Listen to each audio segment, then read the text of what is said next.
안녕하세요. 오늘 저희가 함께 좀 깊이 파볼 주제는요. 바로 미국 연방준비제도, 그러니까 연준의 금리 정책, 그리고 이걸 둘러싼 여러 복잡한 경제 상황입니다. 네. 여러분이 보내주신 US뱅크 보고서나 JP모건 분석, 또 ITN 뉴스 영상, 블랙록 관련 기사 같은 다양한 자료들을 좀 봤는데요.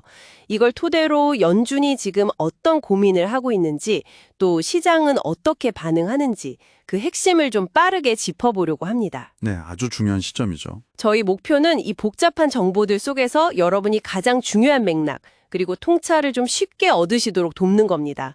자, 그럼 바로 한번 시작해 볼까요? 일단 현재 상황부터 좀 보죠. 연준이 기준금리를 동결했어요. 4.25%에서 4.50% 사이. 작년 하반기에 한 1%포인트 정도 내린 뒤로는 계속 이 수준이네요. 네, 맞습니다. 계속 동결 기조를 유지하고 있죠. 인플레이션을 잡겠다는 건 알겠는데 왜 이렇게 좀 신중한 걸까요? 역시 핵심은 그 2% 인플레이션 목표 달성입니다. 연준이 중요하게 보는 지표가 근원 PCE 물가 상승률인데요. 이게 3월에 2.6%까지 내려오긴 했어요. 그래도 여전히 목표보다는 높거든요. 아직 목표 달성은 아니군요. 그렇죠. 파월 회장도 경제 자체는 괜찮다, 견조하다 이렇게 얘기는 하면서도 예전에 트럼프 행정부 시절 관세 정책 같은 그런 변수들이 혹시 물가를 다시 자극할 수도 있다? 이런 점을 좀 우려하고 있는 것 같아요. 실업률 상승 가능성도 보고 있고요. 네. 그래서 섣불리 움직이기는 좀 어렵다. 당분간은 신중하게 지켜보겠다. 이런 입장인 거죠. 그런데 시장 기대는 좀 달랐잖아요. 연초만 해도 올해 한두 번은 내리겠지 이런 분위기였는데 최근에는 막 서너 번까지도 기대감이 확 커졌었죠. 네, 맞아요. 기대가 꽤 컸었죠. 근데 또 JP모건 같은 곳에서는 실제 관세 영향이라든지 물가 둔화가 생각보다 좀 더딜 수 있다 이렇게 보면서 연준이 좀 더 지켜볼 거고 향후 1년 동안 한 4차례 총 1%포인트 정도 매릴 거다 이런 좀 신중론을 펴고 있네요. 네, 전망이 계속 이렇게 부딪히고 있는 상황입니다. 연준 내부에서도 올해 2번 정도 인하 가능성은 열어두긴 했어요. 근데 동시에 연말 물가 상승률 예측치는 오히려 3.0%로 살짝 올렸고요. 경제 성장률 전망은 1.4%로 또 낮췄습니다. 그러니까 약간 좀 안개 속이네요. 그렇죠. 최근에 한국은행 뉴욕 사무소에서 조사한 결과를 보면 이게 더 흥미로운데요. 바클레이스나 골드만삭스, JP모건 같은 대부분의 주요 투자은행들은 올해 기껏해야 한 번 그 정도 인하를 예상하고요.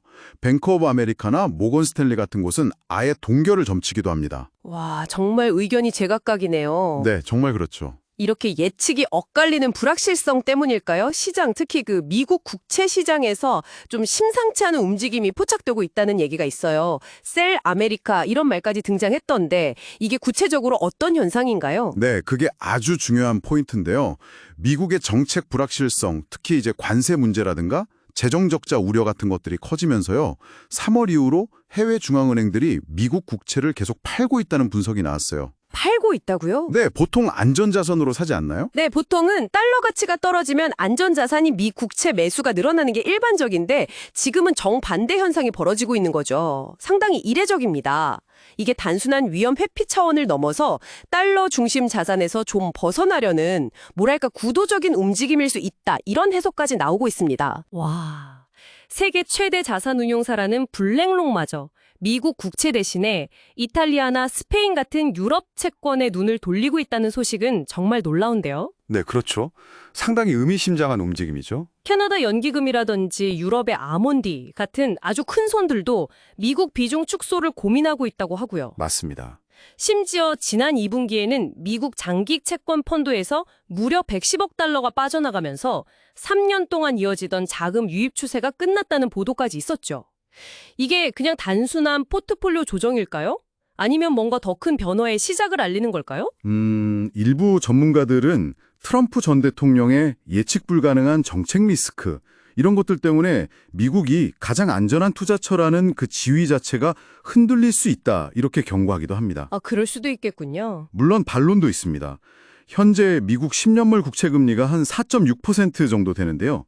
이게 연초에 투자은행들이 내놨던 평균 전망치가 한 4.2%대였거든요. 네. 그것보다 훨씬 높고 또 통계적으로 봐도 상당히 이례적으로 높은 수준이라서 이미 좀 과도하게 오른 것 아니냐 이런 분석도 있어요. 아, 너무 비관적으로 볼 필요는 없다는 거군요. 네, 그래서 일각에서 제기하는 5% 넘어서 6%까지 간다 이런 공포 섞인 전망은 아직까지는 주류 의견과는 좀 거리가 있다. 이 점도 좀 균형 있게 볼 필요는 있겠습니다. 네, 알겠습니다. 그리고 또 정치적인 변수. 트럼프 전 대통령과 파월 의자의 관계도 빼놓을 수가 없겠죠. 트럼프 전 대통령은 파월 의장이 금리를 충분히 내리지 않았다. 한 2%포인트에서 2.5%포인트는 더 내렸어야 했다. 이렇게 공개적으로 비판하고 재임명하지 않겠다는 입장까지 밝혔죠. 네, 그런 발언이 있었죠. 물론 저희는 이 주장을 그냥 전달해 드리는 것이지 어떤 정치적인 입장을 취하는 것은 아니라는 점을 분명히 말씀드립니다. 자, 그럼 오늘 내용을 한번 정리해 보겠습니다.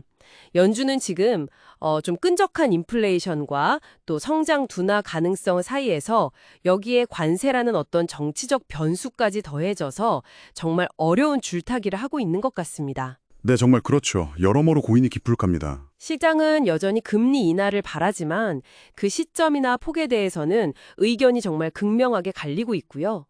그리고 여기서 가장 주목해야 할 부분은 이런 미국의 정책 불확실성이 커지면서 미국 자산은 무조건 안전하다는 그런 믿음, 이른바 미국 예외주의의 균열이 좀 생기고 있는 것 아니냐, 그리고 실제 글로벌 자금 흐름에도 변화가 나타나고 있다는 점인 것 같습니다. 네, 여러 요인들이 정말 복잡하게 얽혀 있어서요. 앞으로 몇 달간 미국 경제와 연준의 결정이 어떻게 전개될지 예측하기가 참 까다로운 상황입니다. 정말 그렇습니다. 오늘 저희가 함께 짚어본 이런 여러 흐름들을 보시면서 여러분께서는 앞으로의 경제를 어떻게 전망하시나요? 특히 정말 만약에 미국 자산 예외주의가 정말 과거의 이야기가 된다면 이게 장기적으로 우리에게는 어떤 의미가 될지 한번 곱씹어 보시는 것도 흥미로울 것 같습니다.